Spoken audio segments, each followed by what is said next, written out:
ビル・ガーツ氏は2012年、習近平主席が政権を握ったとき、公然と中国の特色ある社会主義が世界の主なイデオロギーとなり、民主的自由主義の世界を征服し、滅ぼしてしまうことを主張し始めました。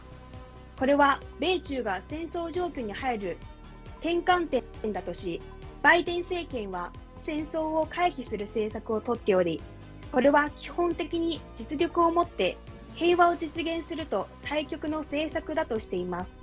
詳しくは VTR をご覧ください。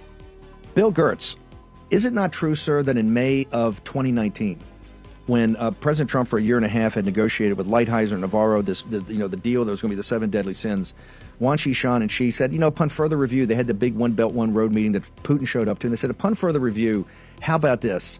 No. And in fact, we're going to decouple. And shortly thereafter, they declared a people's war on the United States. What is the concept of a people's war, and why is May of 2019 the inflection point in the run-up to the war between the CCP and the United States of America, sir? Well, I would take it back even further into 2012. That's when Xi Jinping came to power. And he dropped the Deng Xiaoping theory, which was bide our time, build our capabilities.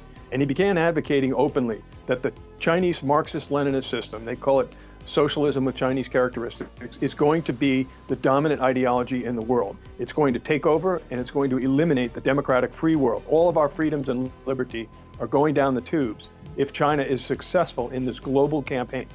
And they're marching forward. They've dropped it. Now, after the pandemic, their economy has gone down the drain, and they're retrenching a little bit. They want U.S. investment. They want good relations with the U.S. And the Biden administration has adopted a policy that I call war avoidance, which is basically the antithesis of peace through strength. Peace through strength says we need to, if you want to avoid war with China right now, we need to start sending aircraft carrier strike groups, additional ones. We need to be beefing up our munitions. We need to be sending more submarines, all to the Western Pacific.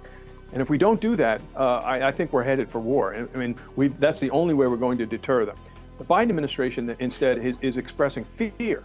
They're expressing fear that there's going to be a war, and they're offering concessions and conciliation. And this is being, it was Rumsfeld who said weakness is provocative, it provokes. And that's exactly what the Biden administration is doing right now. They're provoking China with weakness.